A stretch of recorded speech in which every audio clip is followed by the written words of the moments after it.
The moment the acquisition went live, the wall-sized screen environed dynamics, glass boardroom turned into a mirror, and 30 faces stared back at themselves like an audience about to be judged. The city glinted below Midtown Manhattan, October sun on steel, and the room hummed with the low mechanical purr of HVAC and the high-voltage murmur of money.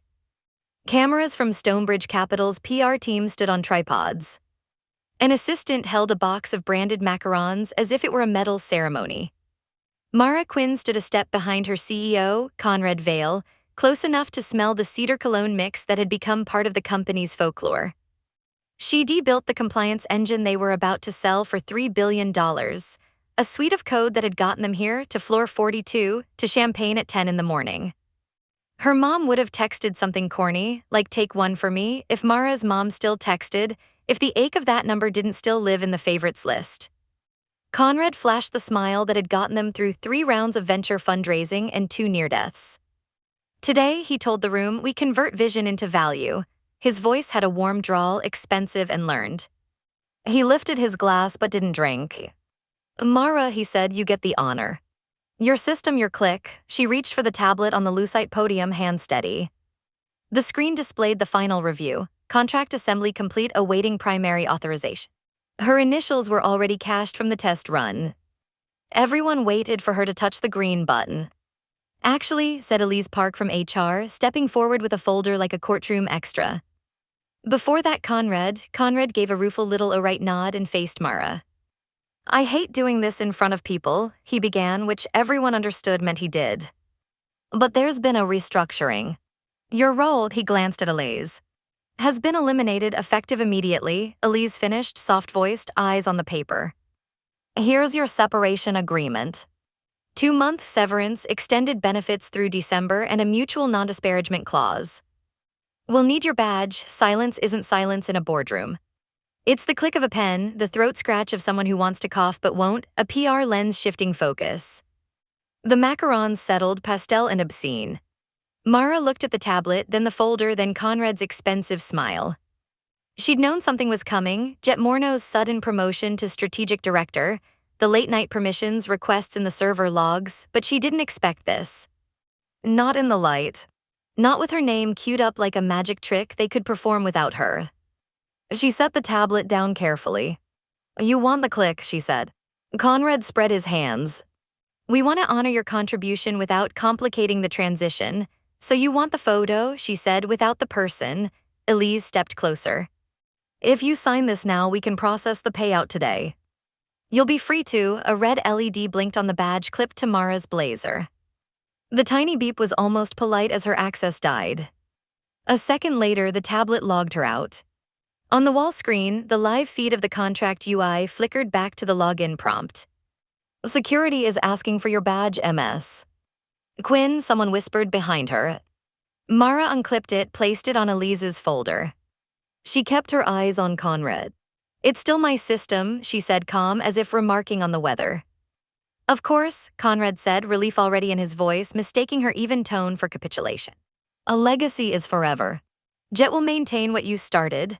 Jet, leaning in the doorframe with a hair-perfect smile, straightened like a student called on accidentally. We'll handle the load, he said. There's a simple failover, right, Mara said. She looked at the wall display, at the prompt asking for primary author. They'd kept the term she'd written as a placeholder 3 years ago, half joke, half religion. Primary author. The person responsible for truth. Conrad turned to the PR team. We'll do some B-roll, he said brightly. Then we'll sign, she could have argued. She could have made a scene. She could have raised her voice and told them what needed telling, how the system didn't just track approvals but braided author identity into every contract like DNA, how removing the author wasn't a housekeeping change but a genome edit. She could have said, if you scrape my name from the root, you don't own a product, you own a lie. Instead, she reached for the folder. Flipped ones. The payout number made a polite effort at generosity. The non-disparagement clause had teeth. All proprietary information, methods, algorithms, schemas, security keys. Do you understand, MS? Quinn, Elise asked, gentle, rehearsed. Mara nodded as if she were listening at the dentist. She took the pen. She didn't sign. She looked past Conrad at the city, at the gray veins of traffic on 6th, at the delivery guy chaining his bike to a sign that said no bikes. She thought of her mother's last voicemail, the one she still hadn't deleted. "Put your name somewhere they can't move it, honey." Conrad's voice softened, the closer tone he used in the early days when the coffee machine coughed and the six of them took turns catching leaks in the ceiling with Tupperware. "Let's remain professional," he said. "Let's celebrate what we built." "What we built," she repeated, and the words tasted like someone else's lunch. A vibration tapped her wrist. Her watch. She glanced down. The notification was simple, the plain gray of a system message she'd once coded at 2:14 a.m., half asleep, half proud. Asteria author verification window opened. The name Asteria was her private joke. Star mapper, ledger keeper. The mechanism that made a contract tell the truth about who wrote it. The window would be brief. The room would keep breathing. The cameras would keep rolling. And everyone here would keep acting as if the show were the event. Mara slipped the pen into the folder and closed it. "You don't need me," she said, not a question. Conrad smiled, the brand back on. "We're grateful," he said. She left the boardroom to a scatter of whispers and the soft panic of PR, her heels quiet on the carpet that used to feel like hers. In the hallway, the lights hummed and the city ran on caffeine and deals. She stepped into the empty stairwell where the cameras couldn't follow. On her watch, the verification clock ticked down, 0001:59, a countdown only she could see. She took a breath. Then she pressed proceed.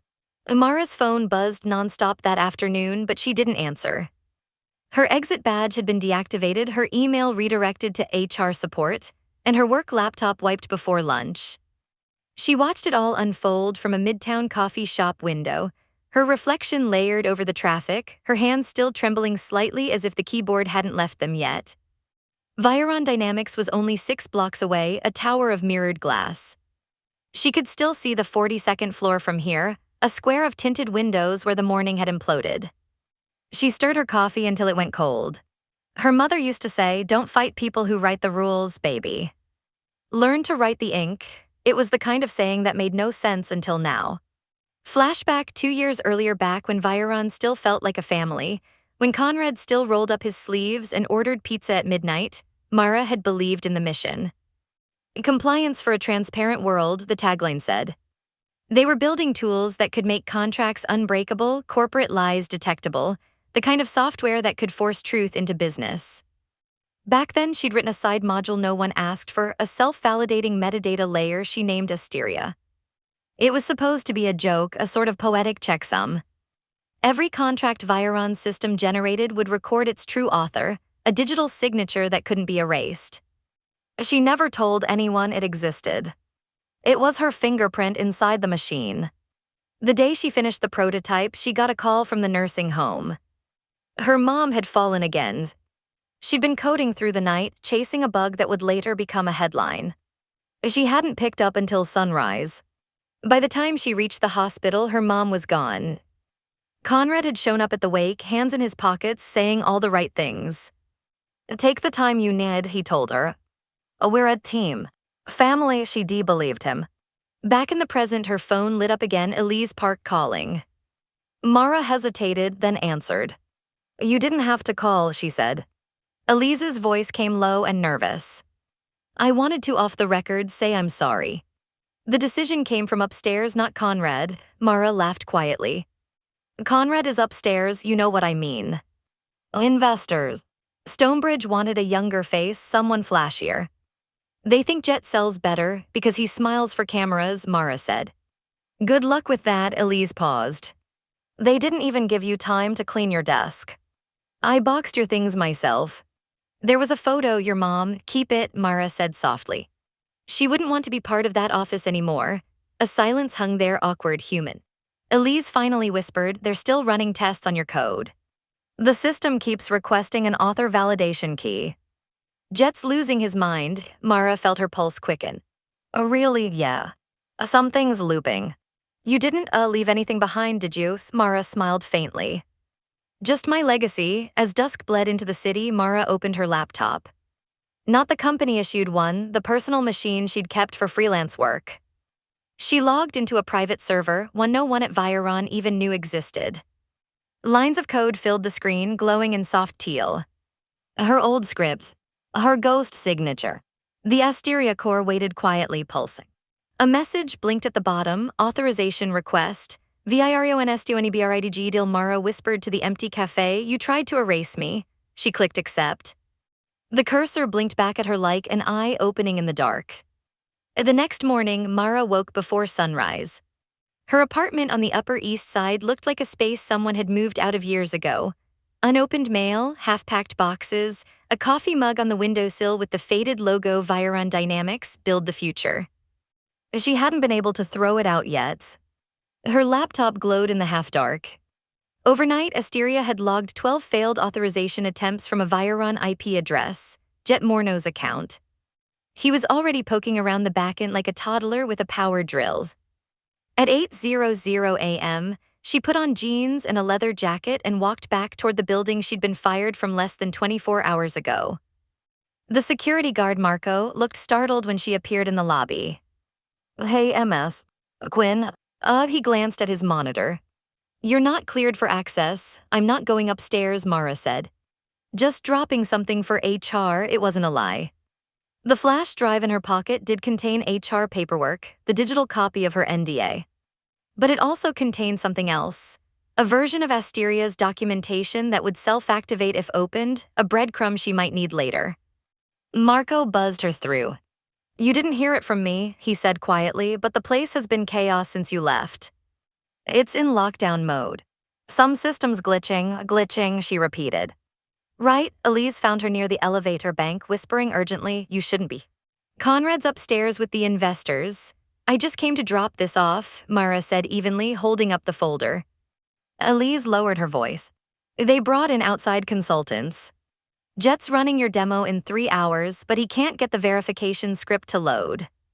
He's been blaming everyone from interns to God." Mara couldn't help the faint smile. "He's just learning my system," Elise gave her a look. "Whatever you built, it's fighting back."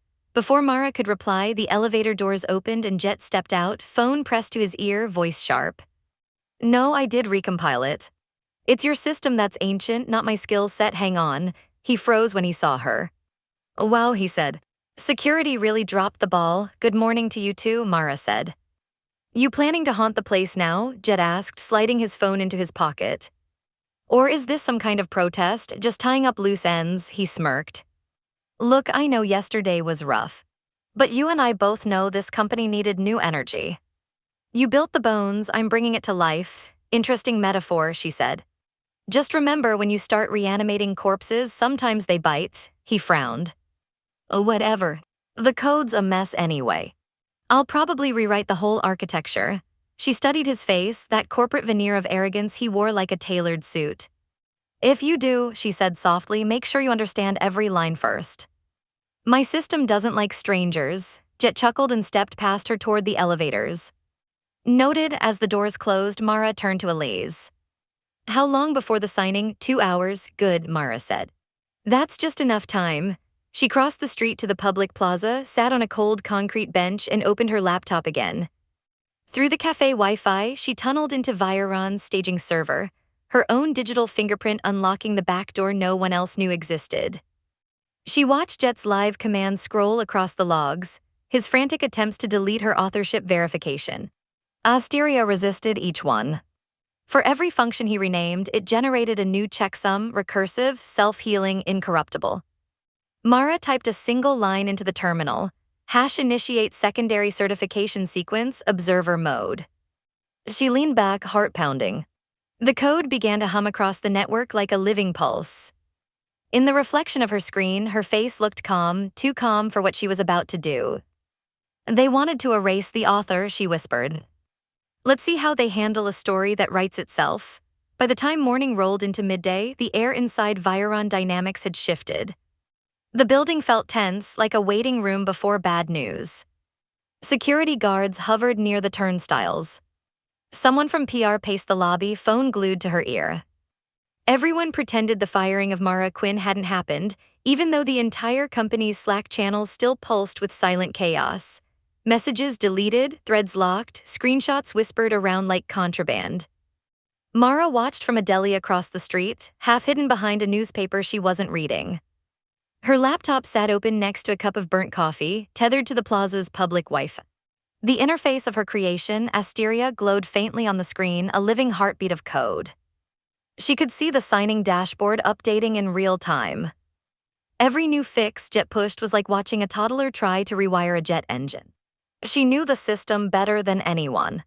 She de-designed it so every contract required a primary author's signature, the digital equivalent of a DNA marker. Remove the author and the code entered verification mode, a silent countdown to self-audit. What she hadn't told anyone, not even Elise, was that at exactly 9:29 a.m. on signing day, the entire engine would cross-check every author tag across the system. If it found a mismatch, it would lock the contract and broadcast the discrepancy to every connected compliance node, including the SEC's monitoring servers. In other words, if they signed without her authorization, the world would know. Inside the 42nd floor boardroom, chaos wore the mask of confidence.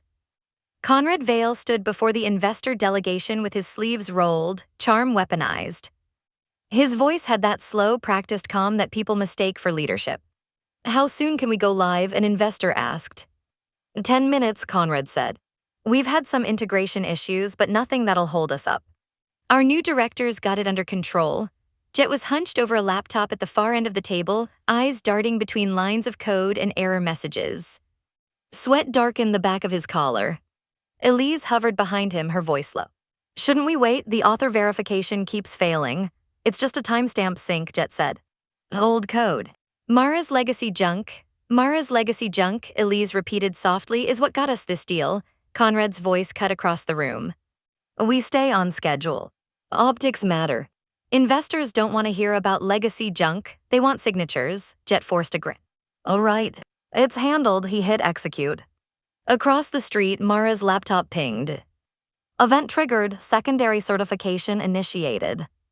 The countdown began 00:10:00. Her pulse spiked. She hadn't planned to intervene again, but something about the arrogance of their performance twisted in her chest. She opened a direct command console, fingers hovering over the keyboard. "Do you stop them now?" she thought. "Or let them hang themselves?" A waitress refilled her coffee, oblivious. Outside, clouds dragged shadows across the mirrored facade of Viron's tower. The whole building seemed to hum with tension. Mara took a breath and typed, "Monitor, mode true." The screen split into two panes, one showing the live contract feed, the other a stream of raw system logs. Conrad's digital signature appeared first, followed by Jet's secondary key. The system flagged both, authorization chain incomplete, primary author missing. Then came the final step, Stonebridge Capital's acceptance signature. The one that would send the deal to federal servers, to the press releases, to every broker's desk in Manhattan. At 9:28:57, Conrad smiled for the cameras. Mara's screen pulsed red. Validation window closed, author not verified. Then the main display at Viron glitched once, twice, and froze mid-signature. On her laptop, a single line appeared in gray text at the bottom, awaiting truth confirmation. At exactly 9:29:00 a.m., the lights in Viron's boardroom dimmed, just as the cameras from Stonebridge Capital zoomed in to capture the historic signing. The enormous LED wall behind the executives flashed the Viron logo, then switched to the digital contract interface. "Ladies and gentlemen," Conrad Vale announced, voice rich and cinematic, "the future of transparent technology begins here." He tapped the final authorization key, and for 8 perfect seconds, the display glowed a triumphant green. Smiles bloomed across the room. Investors began to clap. Jet exhaled, brushing a slick hand through his hair like he'd just crossed the finish line. Elise even started to smile. Then, without warning, the screen blinked. Once, twice, then everything turned red. A high-pitched ping filled the silence, followed by a message that materialized across the massive wall in 300-point font. "Authorization error, primary author not found." A second later, another message scrolled across the bottom of the feed in stark, system-gray text, "True author detected, MARAQUINN." Across the street, in the corner of a small deli that smelled of bacon and burnt espresso, Mara stared at the same words reflected on her laptop screen. The code had executed flawlessly. The Asteria verification script had done exactly what it was designed to do: tell the truth. The phone on the counter began to buzz. A CNN business. Then CNBC. Then Stonebridge's legal department. Mara didn't answer. She just watched the live stream, every angle mirrored from the cameras inside Viron's boardroom. Conrad Vale's jaw went rigid, Jet's smirk collapsed into something pale and wet. Reporters started whispering on the sidelines, their lenses shifting from the CEO to the error message behind him. "Someone fix that," Conrad barked, his voice cracking. Jet's fingers flew over the keyboard. It's a server glitch. Must be an outdated verification cache." Elise leaned over his shoulder. "That's not a glitch. That's Asteria." "What's Asteria?" Conrad demanded. Elise hesitated, then said quietly, "It's her code. It authenticates authorship on all contracts." Conrad turned toward the camera crew, panic flashing behind his practiced smile. "We're experiencing a brief technical hiccup." "Nothing to worry about," the journalist, smelling blood, kept filming. At the deli, Mara could hear her own name echoing from the live broadcast. "Former lead architect Mara Quinn," a commentator said, "appears to have left a signature embedded in the compliance engine, one that identifies her as the system's original author." "This is unprecedented," Mara's throat tightened. She hadn't planned for this level of exposure. The purpose of Asteria was quiet proof, not public humiliation. She thought of Elise, probably cornered between loyalty and fear, of the engineers who'd believed in her, of her mother's words, "Put your name somewhere they can't move it." It wasn't supposed to happen like this. Her phone vibrated again. This time, the name flashing across the screen froze her, Conrad Vale. She stared at it, heart pounding. Then slowly she answered. "Mara," Conrad said, his voice low and shaking with fury. "What the hell did you do?" She swallowed hard. "I told the truth, that wasn't your call, it was always my code," she said. "You tried to sell something that didn't belong to you. You're going to destroy everything we built." Mara's voice stayed calm, even though her chest burned. "Then maybe we didn't build something worth saving." He went silent for a long moment, breathing hard through the line. Then coldly he said, "You have no idea what you've started." The call disconnected. Mara looked out the window. Across the street, Viron's name gleamed on the building's facade like a mirror that had just cracked. And she knew he was right. She de-started something she couldn't control. The story broke before lunch. By 11:00 a.m., every financial outlet in the country was running the same headline: Viron deal halted by rogue code, former engineer named true author. The footage of Conrad Vale's face freezing mid-smile replayed on every business channel like a meme in the making.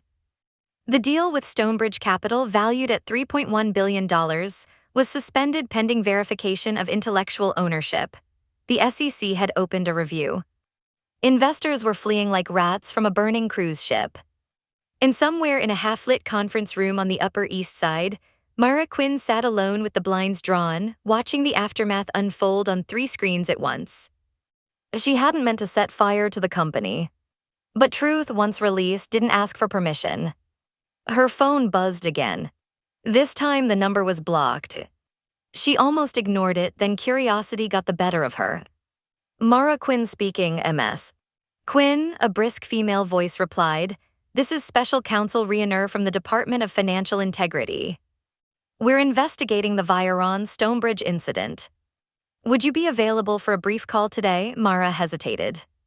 "Is that optional?" Rayner gave a short, humorless laugh. "Not really." An hour later, Mara sat in a borrowed WeWork booth, her laptop balanced on her knees, Rayner's face flickering through a secure video link. Behind the attorney, stacks of paper and glowing screens painted the chaos of federal urgency. "Let us be direct," Rayner said. "Your name is showing up as the verified author of Viron's compliance engine." "Is that accurate?" "Yes," Mara said. "And did you intentionally insert an authorship verification protocol designed to block transactions without your consent?" "I designed it to block unauthorized modifications," Mara replied carefully. "Consent wasn't supposed to be the issue. Integrity was." Rayner leaned forward. "You realize that your code effectively froze a multi-billion-dollar merger in progress?" Mara felt the heat rise behind her eyes but kept her tone level. "My code didn't freeze anything. Their dishonesty did." Rayner studied her for a beat. "You might want to retain counsel, MS." Quinn, meanwhile, in a live CNBC segment, Conrad Vale was already rewriting history. Sitting beneath studio lights, hair perfectly combed, he declared, there was never a question of ownership. MS. Quinn's contribution was one of many. We're confident this will be resolved within hours, the anchor interrupted, voice crisp.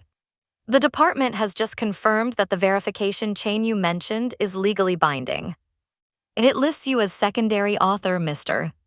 Vale. For the first time, Conrad's charm cracked. He blinked, eyes flicking off camera. In the WeWork booth, Mara watched the feed with grim fascination. Her phone buzzed again, a text from Elise, you've set something loose that can't be undone. He's furious. But part of me's proud of you. Mara typed back but stopped mid-sentence. What could she say? That she'd wanted justice, not vengeance? That she missed the days when the company felt like a family, not a courtroom? Her inbox exploded with messages, reporters, lawyers, former colleagues. Somewhere beneath the chaos, an unread email subject glowed like a heartbeat. Stonebridge, request for direct consultation. She clicked it open. The message was brief, formal, devastatingly clear, MS. Quinn, in light of recent developments, we'd like to discuss potential collaboration opportunities. Please confirm your availability this week. Michael Tarrant, Senior Counsel, Stonebridge Capital *. Mara leaned back in her chair. Outside, the New York traffic roared, a kind of mechanical heartbeat for the city. She wasn't sure if she'd won anything. But she knew one thing with certainty now, the system didn't care who was CEO. It only cared who told the truth. By the next morning, New York felt different, sharper, louder, as if every car horn was echoing her name. Mara hadn't slept. She'd spent the night watching financial tickers slide red across her laptop screen, while pundits debated whether she was a hero, a saboteur, or both. The ghost coder, one headline called her. The woman who halted a billion-dollar lie, said another. Her phone buzzed again, this time from an unfamiliar number, Michael Tarrant, Stonebridge Capital. She almost ignored it. Almost. Then she thought of her mother's voice, don't hide from truth even when it scares you. She answered. MS. Quinn, Tarrant said, voice smooth, practiced, but not unfriendly. First, let me say, hell of a move. You froze an entire Wall Street deal with one line of code. You realize that's never happened before? I didn't do it for the headlines, Mara replied. Of course not. But you did something no compliance firm in America has ever done, made integrity enforceable. He let that hang for a moment before continuing. We want to reopen the deal with you, Mara blinked. With me, yes.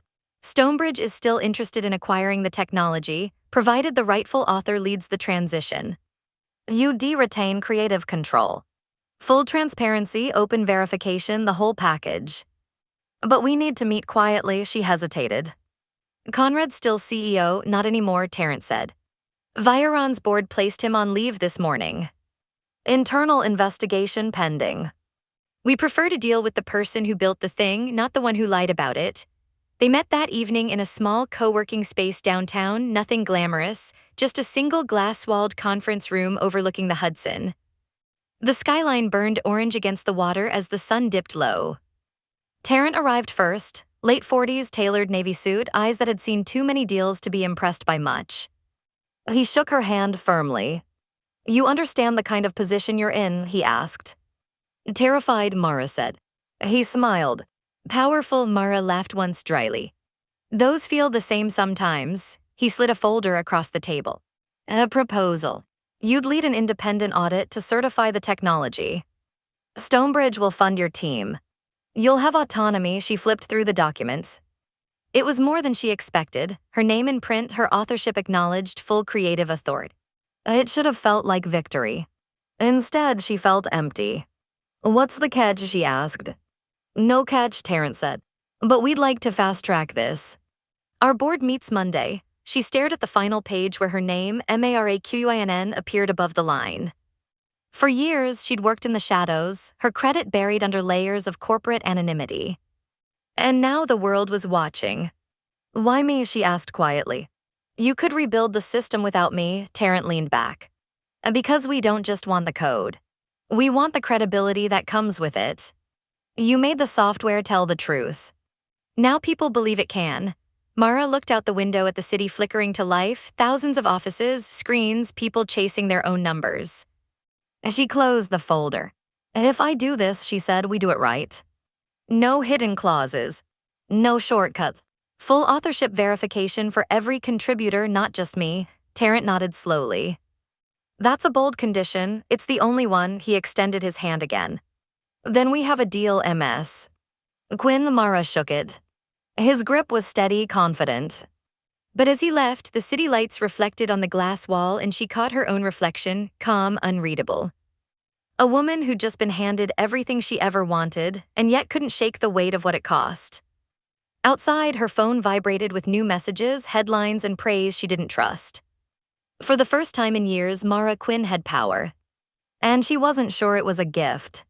The week after the Stonebridge meeting felt unreal. Headlines multiplied like weeds, and Mara's inbox filled with job offers, speaking invitations, and strangers asking for mentorship or money, or both. The world had decided she was a genius rebel, a symbol of moral coding, the woman who gave truth a firewall. But when the noise died down, the silence that followed was worse. Her apartment felt hollow. The only light came from her laptop screen, where she scrolled through messages she couldn't bring herself to answer. Some were from old colleagues, most unsigned, all dripping with conflicting emotion. You saved us from them. You destroyed my bonus. I don't know whether to thank you or hate you. Then came one from Lena Ortiz, a name that pulled her back to the beginning. Hey Mara, it read. You probably don't want to hear from anyone at Viron, but can we meet? Coffee on me. Mara hesitated for a full day before replying, sure. They met at a small diner near Bryant Park, the kind of place where the coffee was bad and the waitresses called everyone hun. Lena arrived wearing the same scuffed leather jacket she'd worn in the early days at Viron, when the office had only 10 people and ambition felt like family. I was wondering if you'd show, Lena said, sliding into the booth across from her. I wasn't sure I should, Mara replied. Lena shrugged. You always were terrible at small talk. They sat in silence until the waitress poured them both coffee. The smell was burnt and comforting at the same time. Lena finally broke the ice. So, you saved the truth and nuked a company in the same week. Congratulations, Mara smiled weakly. It doesn't feel like saving anything. You were right to do it, Lena said. They screwed you. Everyone knows it now, do they? Mara asked. Because from where I'm sitting, all anyone sees is the mess I made. Lena leaned forward. You made them look in the mirror. That's not a mess. That's justice, Mara stirred her coffee. Maybe. But people lost their jobs. Some of them didn't even know what Conrad was doing. They worked for him, Lena said flatly. That was the choice, was it? Mara's voice cracked just slightly. You remember the late nights, the endless deadlines, the promises of stock options that turned into air. We kept showing up because we believed him, Lena looked down. I still do sometimes. Not him, just the idea of him. The version of him we wanted to exist, Mara nodded. That's the hardest part, isn't it? Realizing you built your dream on someone else's illusion. For a long time, neither spoke. The diner buzzed with life, forks clinking, conversations about weekend plans, but at their table, the silence felt sacred. Lena finally said, you know, they used to call you the ghost. Because your name was in every line of code, but you never took credit. Mara gave a sad laugh. Maybe that's all I'll ever be, the ghost who told the truth. Lena shook her head. No, ghosts haunt because they have unfinished business. Maybe it's time you stopped haunting and started building again. When Mara returned home that night, she opened her laptop and stared at the empty command line. The glow reflected in her eyes.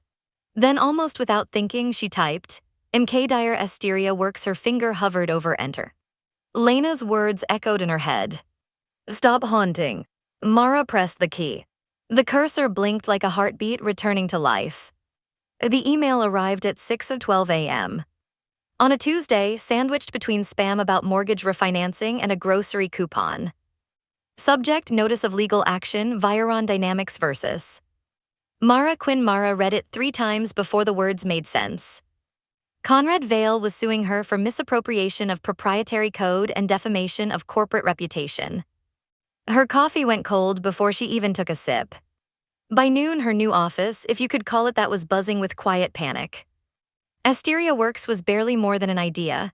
2 laptops, a rented desk in a shared workspace, and 3 people who believed in her enough to quit steady jobs.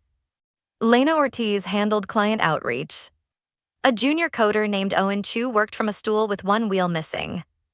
The third, a paralegal named Joy Patel, was there mainly because she liked chaos and justice in equal measure. Joy walked in holding a printout of the lawsuit, her eyebrows raised. "They're throwing the book at you, alleging you stole your own system." "That's a new one," Conrad's desperate Mara said. "He's trying to make me the villain before the truth catches up. He's also rich and connected," Joy countered. "Desperation with money can buy miracles or at least headlines." Lena slammed her coffee down. "We can't let them twist this. You built Asteria." "Everyone knows it," Mara sighed. "Knowing and proving are 2 different things." That afternoon, they met with her attorney, Eli Goldman, a soft-spoken litigator with sharp eyes and a perpetual 5 o'clock shad. His conference room smelled faintly of printer ink and peppermint tea. "They're accusing you of embedding malicious code to sabotage the sale," Eli said, scrolling through the complaint. "They're saying you violated your NDA and compromised Viron's data integrity." "Malicious," Mara repeated. "Nid authenticated authorship." "That's not malicious, it's math," Eli looked up. "In court, truth and math don't always align, so what's our defense?" "Your logs," he said. "The original Asteria commit history.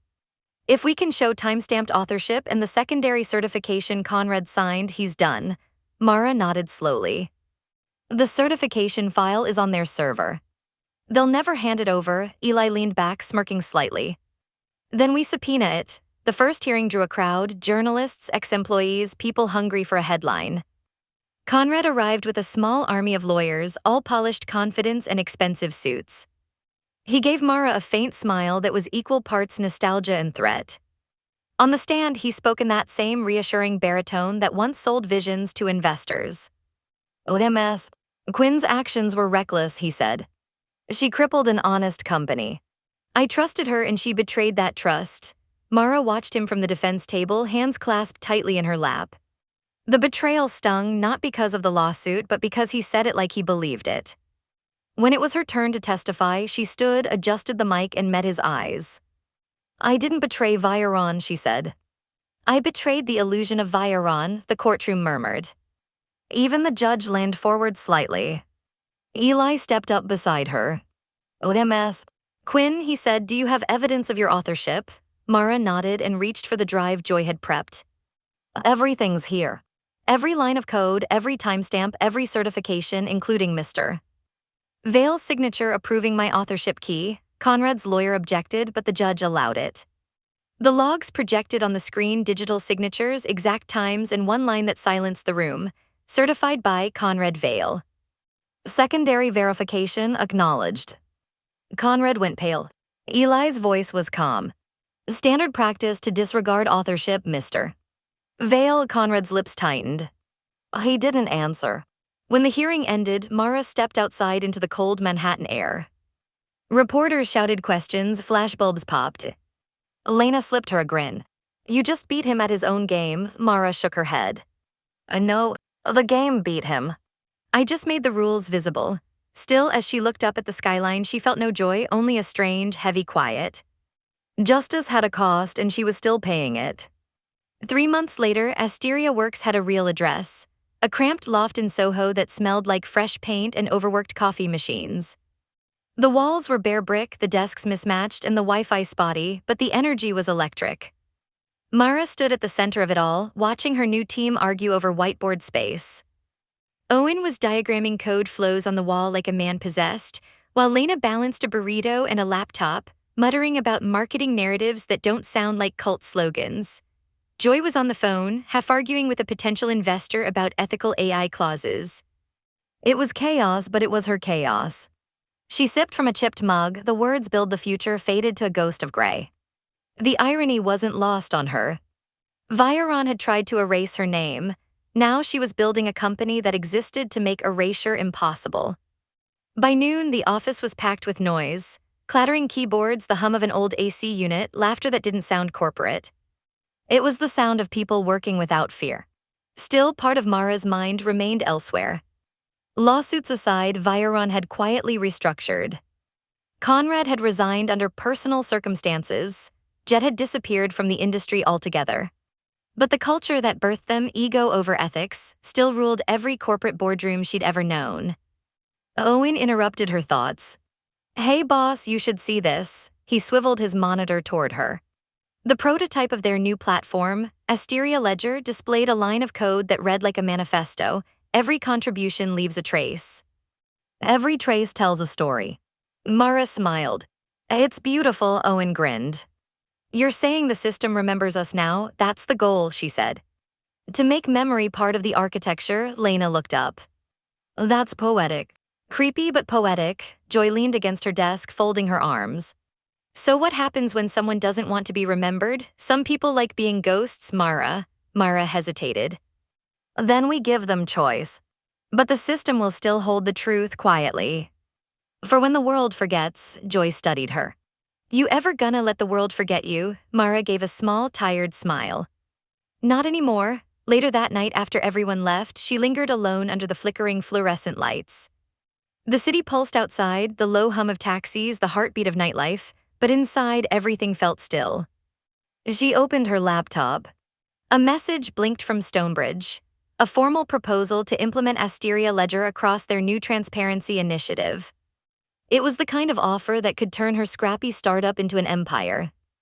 She should have felt triumphant. Instead, a flicker of unease curled in her stomach. She scrolled through the attached document until she found it.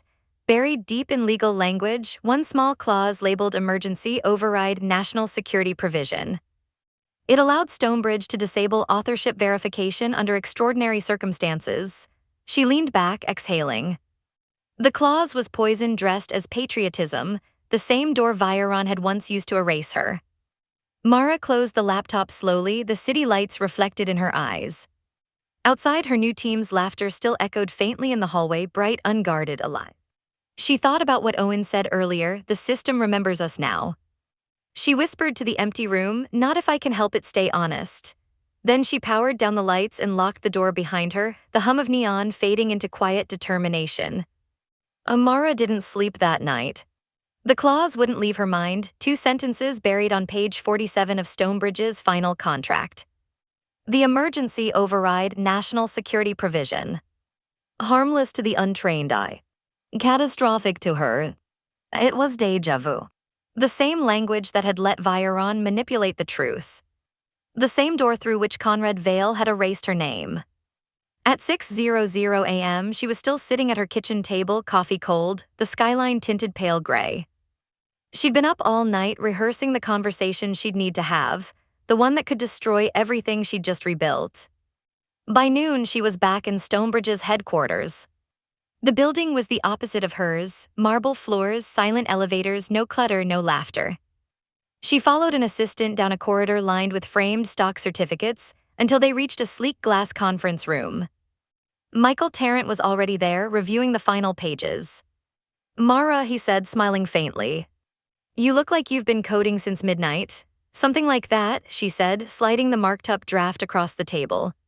"We need to talk about this clause." He skimmed it, then looked up.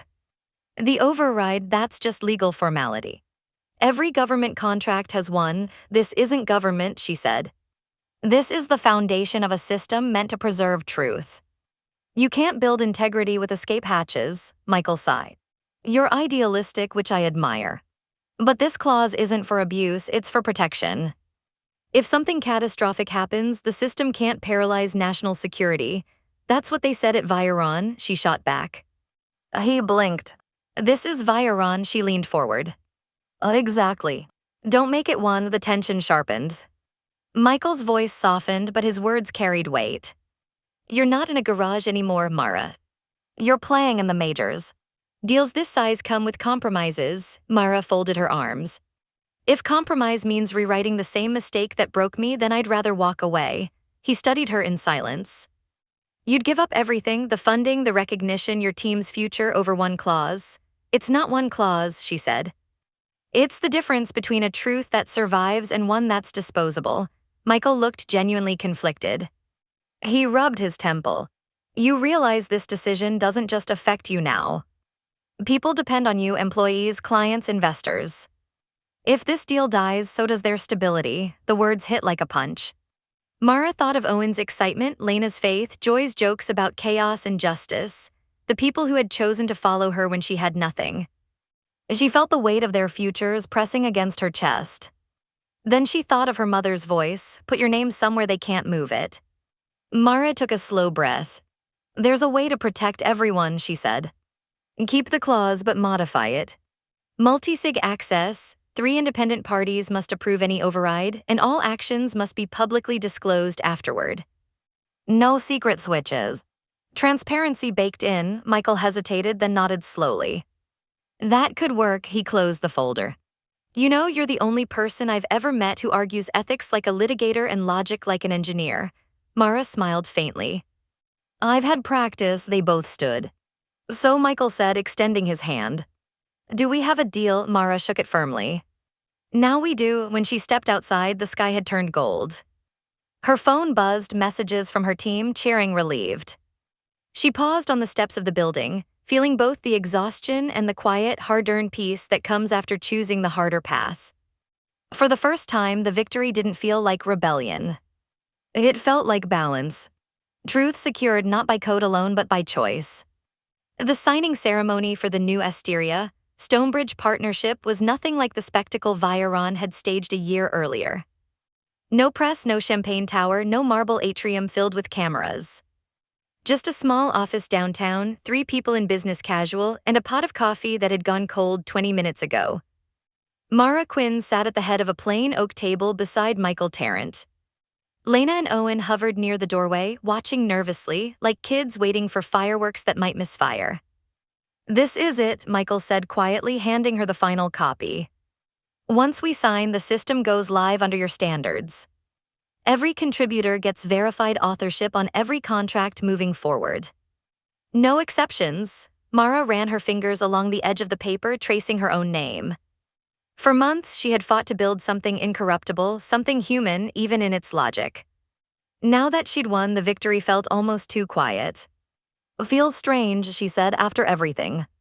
No headlines. No speeches, Michael smiled faintly. That's the point, isn't it? You built a system that speaks for itself. She nodded and signed. Michael followed. When their pens lifted, it was done. No countdown, no applause. Just the soft scratch of ink and the faint hum of the city outside. Lena exhaled. Well, she said, that's how revolutions happen now on paper. Owen grinned. And in code, Mara smiled at them both. Back to work. Later that evening, she walked alone through the city, the spring air carrying a faint chill. The world had kept moving. People hurried home with grocery bags and takeout boxes, screens glowed in windows, taxis honked like impatient punctuation marks. No one knew who she was, and that anonymity felt like peace. A newsstand near the subway displayed a small headline on the bottom corner of a business magazine: New Transparency Standard Gains Federal Interest, the Asteria Protocol. Her name wasn't mentioned anywhere. She didn't mind. Inside her pocket, her phone buzzed with notifications, interview requests, congratulations, offers. She turned it to silent and slipped it away. At the crosswalk, she stopped, watching the traffic lights shift from red to green. A city bus passed, its advertisement plastered with Viron's new slogan, "The Future Rebuilt." She almost laughed. Even the ghosts were trying to rebrand. Back at the Asteria Works office, the lights were low. Only the soft glow from the servers illuminated the space. On her desk sat a framed photo, one Elise had mailed to her months ago from the box of old office things. A picture of Mara and her mother smiling outside the first Viron office, the words "Build the Future" half visible on the glass door behind them. She picked it up, tracing her mother's face with her thumb. They remembered, she whispered. Her monitor came alive as she moved the mouse. The system dashboard displayed a simple message: Asteria Ledger active, global node sync complete. Underneath it, a single confirmation line glowed faintly: primary author Mara Quinn. Verification chain locked. She sat for a long moment, staring at those words, not with pride but with a quiet sort of gratitude. She opened Slack and typed into the company channel, Mara, we did it. Lena, you mean you did it? Mara, no. We earned it. Now let's build something even better. Her fingers hovered, then added one more message. Remember, trust, then verify. She hit send and closed her laptop. As she walked out, the city was alive again. The hum of late-night diners, the murmur of subway grates, the steady pulse of a place that never really sleeps. She paused outside, looking up at the skyline, its glass towers flickering like 1,000 open windows. For the first time, she didn't feel erased. She didn't need a camera, a headline, or a CEO to validate her existence. The code remembered her now, and that was enough. Mara Quinn turned her collar up against the wind and disappeared into the crowd, another name in a city full of stories that would keep being written, line by line, truth by truth.